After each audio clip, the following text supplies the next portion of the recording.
Léo, boa tarde para todo mundo que acompanha aqui o Poder Expresso. Pois então, o presidente Lula recebeu agora há pouco aqui no Palácio do Planalto Gabriel Galípolo, diretor do Banco Central, indicado por ele e pelo ministro Fernando Haddad, e para discutir a meta de inflação de 2024/25, porque o Conselho Monetário Nacional, o CMN, pode rever em uma decisão a partir do dia de amanhã, uma decisão amanhã, essa questão que envolve a meta de inflação, que é hoje de 3%, com tolerância de 1,5% para mais ou para menos. Então essa discussão aconteceu durante a tarde aqui no Palácio do Planalto. E isso tem tudo a ver com a ata do Copom, Comitê de Política Monetária, que na semana passada decidiu manter a taxa básica de juros em 10,5%. Isso significa que aquelas aplicações, os financiamentos que a gente faz,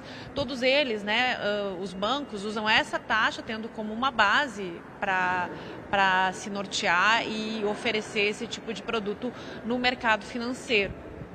A reclamação aqui do Palácio do Planalto é que essa manutenção da taxa impede o crescimento da economia, e a avaliação feita também por alguns economistas que não são tão conservadores, que eles dizem que, a gente conversou hoje mais cedo com uma economista da Universidade de São Paulo, que trata exatamente disso. Ela diz que apesar da ata que foi divulgada do Comitê de Política Monetária atribuir a esse temor de uma inflação muito alta aqui no país, com base no que aconteceu lá no Rio Grande do Sul por causa da alta do preço dos alimentos e também no cenário internacional, a alta do petróleo e a incerteza sobre o que vai acontecer nos Estados Unidos, que isso poderia, se o juro caísse novamente, gerar mais inflação.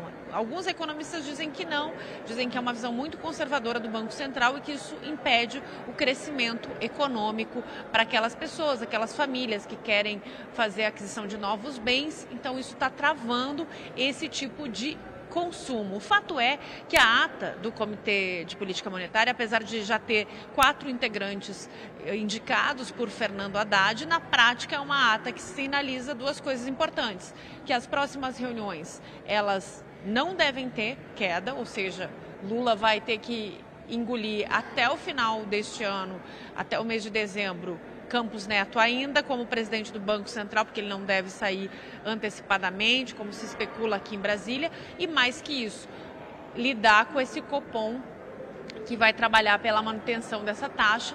E lá pelas tantas, a ata do Copom, ela cita várias vezes usa várias vezes a palavra cautela, com uma sinalização inclusive de que se o cenário internacional piorar, pode haver, inclusive, a alta nos juros. E aí esse seria o pior cenário aqui para o Palácio do Planalto, diante das repetidas falas do presidente Lula, que considera Roberto Campos Neto, como ele mesmo já disse, um inimigo do povo brasileiro. Léo.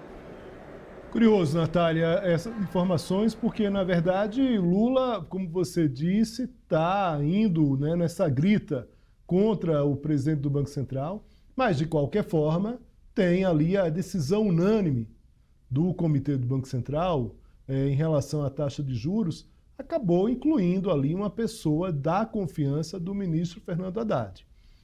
E isso, quer dizer, essa ata do Copom mostrando esses riscos e deixando ali a sinalização da manutenção da taxa, inclusive, Natália, pelo que você está dizendo, há possibilidade, inclusive, de se aumentar novamente a taxa de juros. É isso? Eles chegam a deixar isso em aberto? Só para deixar claro.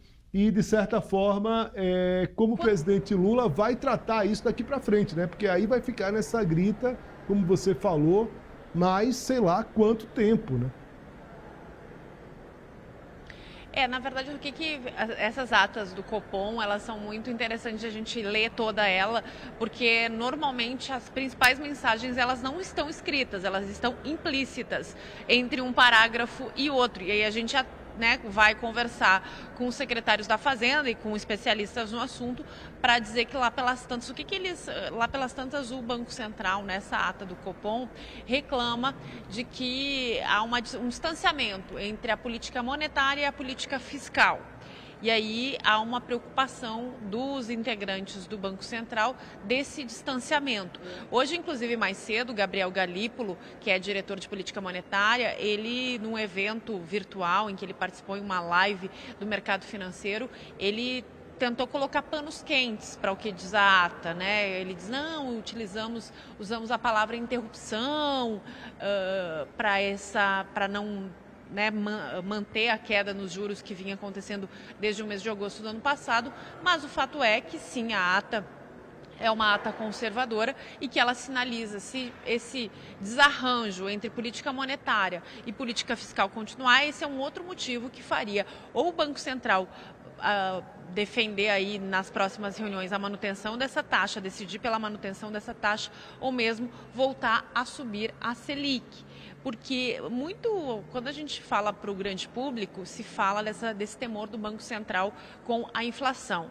Mas na prática, a visão que dá para a gente ter desse detalhamento da ata é que também é uma forma, essa decisão do Banco Central, de forçar o governo a rever gastos.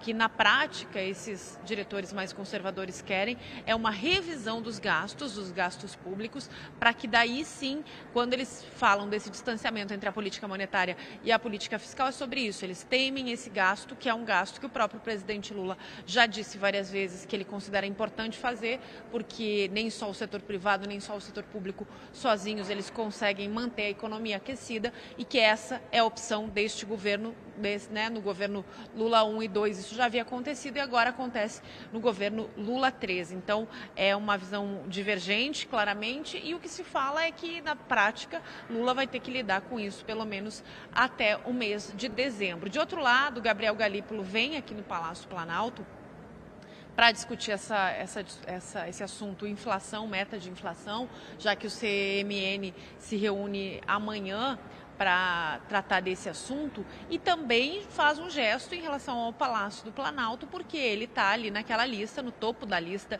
de possíveis substitutos de Roberto Campos Neto, presidente do Banco Central. O que se fala também no bastidor é que ele segue sendo o favorito, mas o Partido dos Trabalhadores quer alguém que comungue dessas ideias do partido e não necessariamente do mercado financeiro.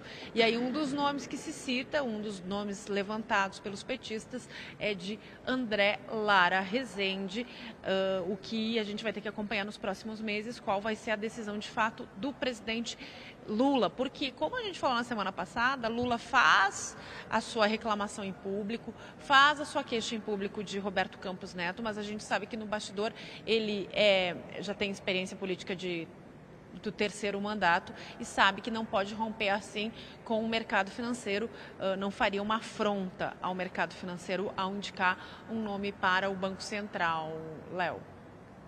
Nada indica que o PT tem horas que impressiona, né? Porque nada indica que o André Lara Rezende não vai defender o que, em situações extremas, a manutenção da taxa de juros, como foi unanimidade agora em relação a André Lara Rezende. Vale lembrar, é um economista que foi muito ligado aos tucanos, né? Muito ligado ao governo Fernando Henrique Cardoso, um dos autores ali do Plano Real, né?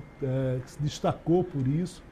Então, é curiosa essa torcida do PT pelo André Lara Rezende. Natália, eu te agradeço muito aqui a participação com a gente, a paciência.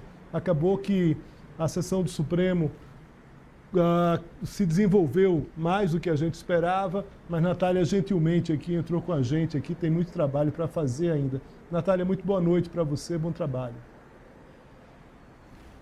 Obrigada, Léo. Até amanhã.